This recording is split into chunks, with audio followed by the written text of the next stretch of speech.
you how ridiculous commentary from the West can be. What what we're seeing, particularly with those estimated 14 million people, and I suspect, before all is said and done, the numbers are going to actually rise to around 30 million total that actively participated in the funeral activities. And people say, well, that just shows he wasn't that popular. You say, excuse me, folks, Iran's a big country. Not everybody could travel from all over the country to come to Tehran. But in terms of state funerals for a leader like the Ayatollah, and what do we compare it to? There was a funeral for John F. Kennedy in which several dozens of world leaders showed up to march in a procession. I always remember the image of Charles de Gaulle walking down the Pennsylvania Avenue. You had the funeral of Mahatma Gandhi. That he was buried fairly quickly after his assassination, but still, it was a massive turnout. But according to the Guinness Book of World Records, the largest funeral procession prior to what we're seeing now was in 1989 for the funeral of the Ayatollah Khomeini. So clearly, this is something that is historic, and we really have nothing else in modern, well, not even modern history, even ancient history to point to, where you could have this many people assemble to mourn the death of a leader, and with such political importance. So this is, West. This just goes to show you one of the unintended consequences of assassinating somebody. You think, oh boy, that's going to solve a problem, get rid of him, everything's going to be okay. And instead, what you do is you galvanize a country. You bring a country together in a way that it was not together previously. And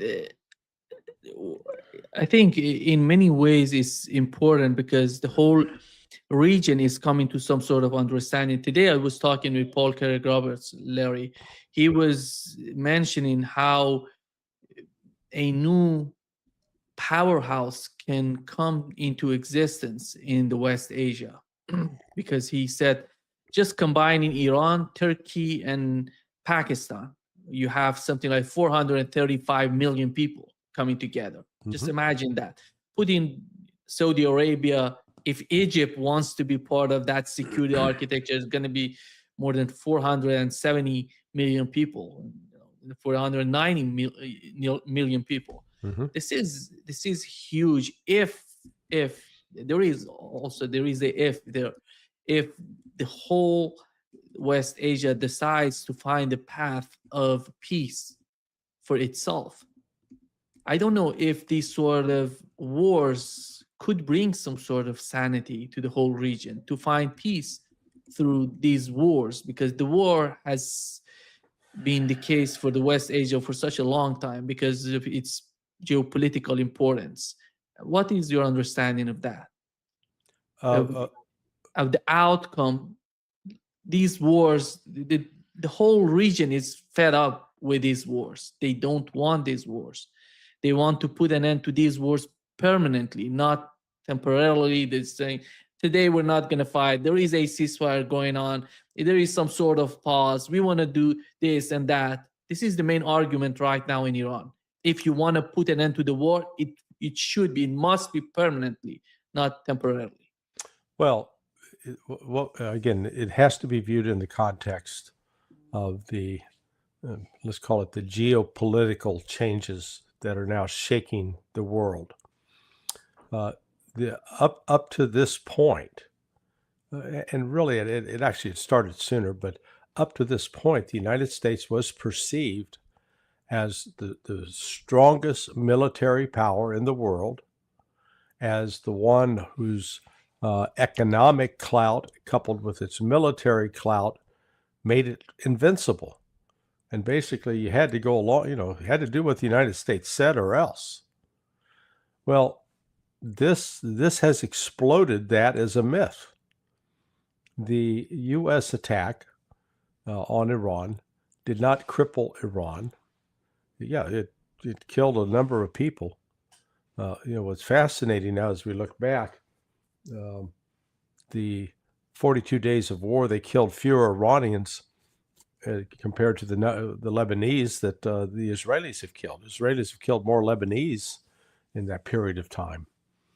But nonetheless, it exposed the fact that the United States has limited military capability when it comes to regime change.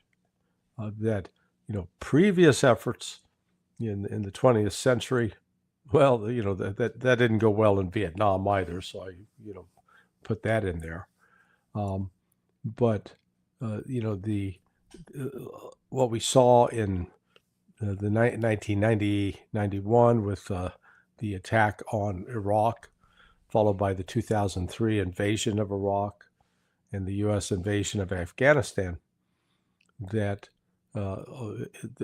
what these did was they didn't reinforce the image of the United States as all powerful. It actually exposed the weakness, and so this is what we're seeing here is the beginning of the decline of America's status in the world as the ultimate hegemon. Netanyahu was asked on Fox News, how does he feel about what's going on in Iran with the funeral. Here is the answer that he gave us is somehow similar to what you've said. That he said that Iran is a nation of about 90 million, about 80% of them hate this regime, but you still have quite a few million, a minority, that they can bring them to the street. And I hadn't even heard that, but I told you. Yeah, this is why you bring me on. I've got that insight. Yeah. I know how these people think. What a horse's ass. I mean, he is just a despicable, abominable person. And to say that, hey, go ahead. I know he should persist with that sort of delusional fantasy, because they're going to continue to try to confront Iran, and Iran's going to kick their ass. Yeah. In my opinion, Larry, what they fail to understand, I think, to be fair, if you consider Iran as your enemy, at least you have to understand what sort of system this country is. You cannot make things up saying this is a country dependent on one person and we kill that one supreme leader and the whole country gonna collapse. This was totally delusional on the part of the West, in my opinion. But what is the importance? Go ahead. Well, no, I was just agreeing. Look, this is actually I'll call it a consequence of Hollywood and television shows, because the way you put a story on, you make a movie, you always got to have a hero, and that everything revolves around that hero, and then you've got the antagonist, the villain, and everything revolves around it. It's a very simplified world. There's no complexity. There's no real nuance, because you can't confuse people with nuance. And so in this case, the narrative becomes that the Ayatollah ruled with an iron fist, that there was no dissent allowed, that the people were subjected to great persecution, and it was only just through some miracle that some have risen up to try to overthrow the oppression, that kind of thing, without understanding actually the nuance of how people interact, how they live. Like with yourself, you went back to Iran. Was it late December, and you were there for 2 months? So Yeah. you left before the start of the war, did you? Yeah, exactly. I Yeah, left on February 7th. yeah. Yeah. The war started on February 28th. So it So was, yeah, so you saw actually how people were thinking and reacting, and what your family had to say, how regular people were reacting, and most of the Western news coverage, they don't capture that at all. They're not even interested in that. Uh, they have their own um, prejudices that they're on display.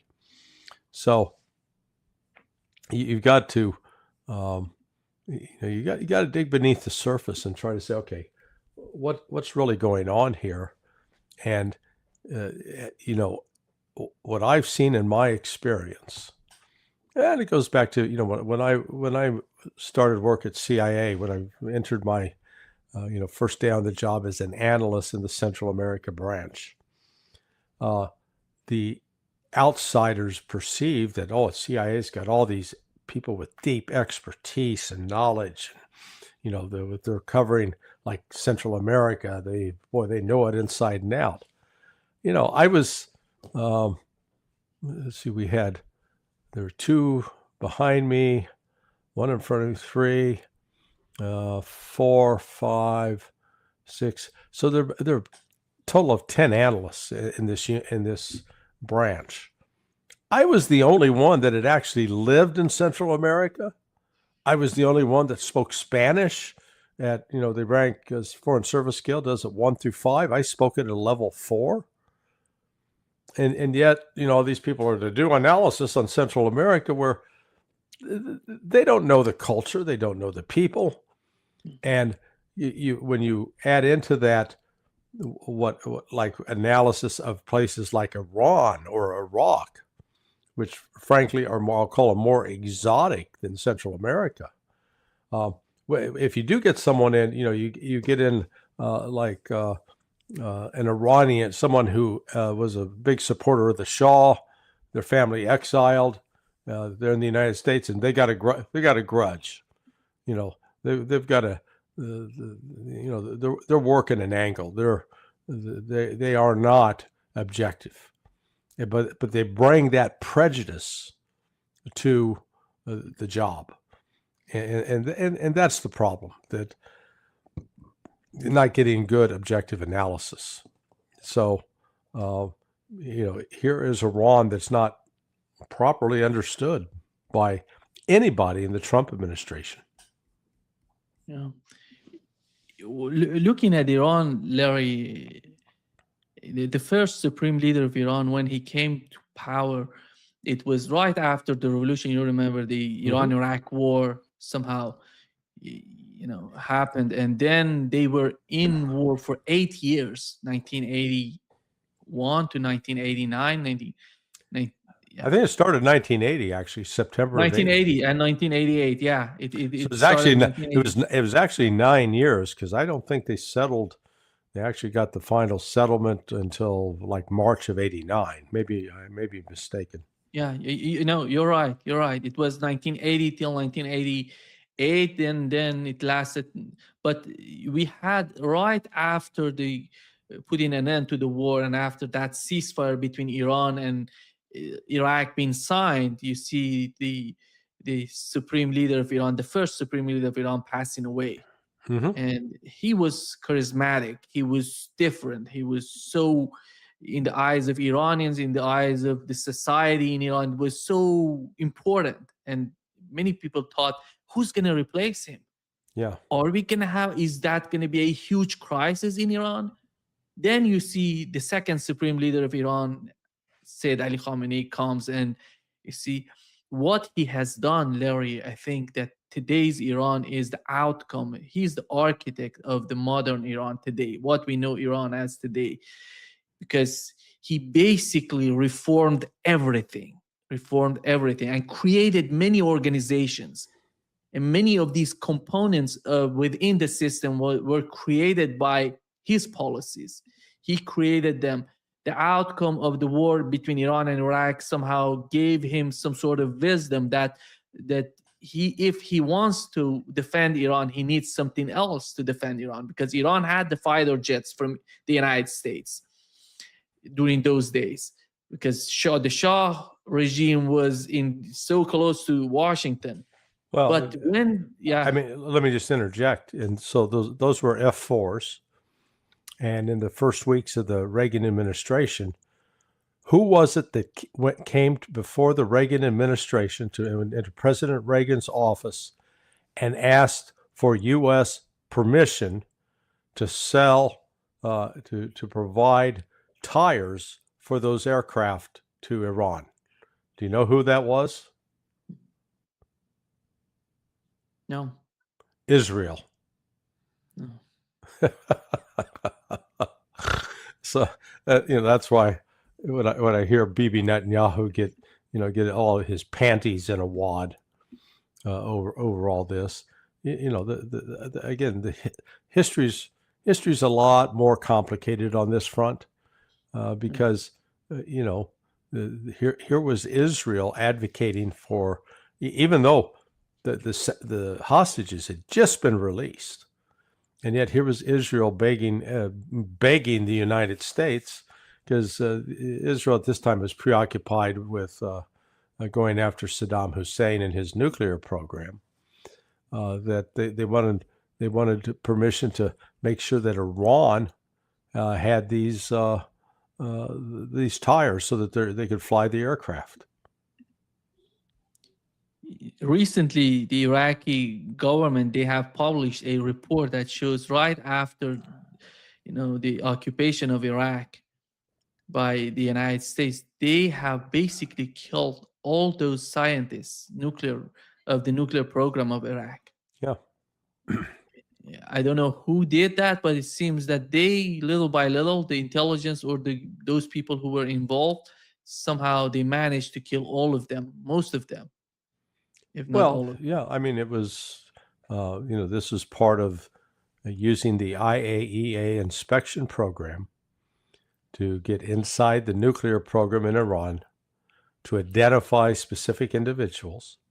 Then that information was passed to the CIA was gathering it, because they had someone on the team who was working for them. And then that information was put into the hands of groups like the Mujahideen al-Khalq, MEK, who were quite happy to go out and carry out the assassinations. So, this was again just another example of Iran trying to cooperate with the West, trying to say, hey, we want to be a sort of good citizen of the world, and getting completely screwed over in trying to do that. That they have to become more paranoid. So there are reports out that the Pakistanis disrupted an assassination plot against the Ayatollah Mustafa Khamenei. That may be one reason why he hasn't appeared in public. But the Iran, you can make the case that in some aspects Iran's been a little naive in its approach with the West. The supreme leader, the second supreme leader of Iran, which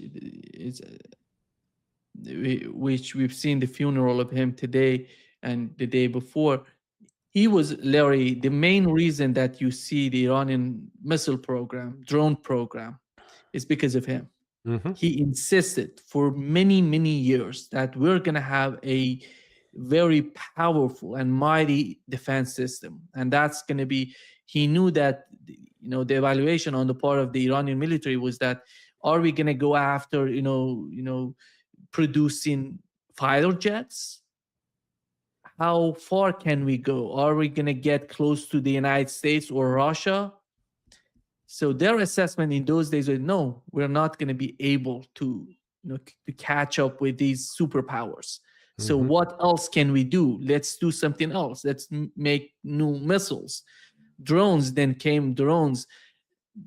You're going to be amazed that in the initial days of this program, there were people in Iran, those neoliberals or liberals or whatever we can call them, that today they're so weak in Iran that part of the people, or maybe decision maker, they're not part of the Iranian society. They're some part of the elites, I would say, in Iran. They were arguing, why do we need missiles? It's all about human being. We want a peace. It's gonna be everything gonna be peaceful. Let's make a better relationship with the United States, and that's gonna bring peace to the region. So there is no enmity between us and them. Human right, this and that. And that was the argument under pot by the supreme leader of Iran. He insisted, what, considering all of those arguments, said, no, we're going to make missiles. The missile program. And during the negotiations for the nuclear program, Larry, before that, they were talking about the missile, the ballistic missile program of Iran to be part of the negotiations. And there were people inside Iran saying, no, we can talk about that as well. But the supreme, that's why I'm telling you the importance of his role when it comes to the Iranian military power today. It's all dependent on his decisions, because he decided, we're not going to negotiate about the missile program of Iran. We're not going to negotiate on the drone program of Iran. If they want to talk about the nuclear program, go ahead and talk. That's all. Because we're not going to build nuclear weapons. We're not that's why we had that fatwa. This is the importance of the second supreme leader of Iran. Yeah, well, he also ended up, again, the popular meme or narrative in the West is that women are oppressed in Iran. Women are beaten if they go out in public without wearing a hijab. Homosexuals are hung from cranes or thrown off buildings, and yet it was really under the Sayyid Ali Khamenei that there was let's call it an easing of the religious strictures that had been put in place initially under the Ayatollah Khomeini, and that that I think that actually helped sort of blow off some of the tension that had built up within Iranian society. Is that fair or not? Yeah, that's fair. Larry, I think Iran as a country, we have to understand that there is some part of the society are more conservative, the other part is more open, and you have a combination of all different sort of ideas coming together. It's a country of 92 million people, after all. But what was happening when it comes to the women and to the hijab and these sort of things, you don't see. I think the government and the government in Iran has learned a lot in the recent decade, because it was always the case to manipulate the Iranian society. It was always about the human right, women right, free speech, all of this and that. And today you go to Iran, you don't see any of those issues, because the government, it was a learning process for the government as well, because they learned a lot because if you want to keep your society safe, you have to understand what is the main sources of attacks on your society. Right. So they reduced that sort of friction within the society. That was a huge, I would say, you said that I got back after 12 years being outside of Iran.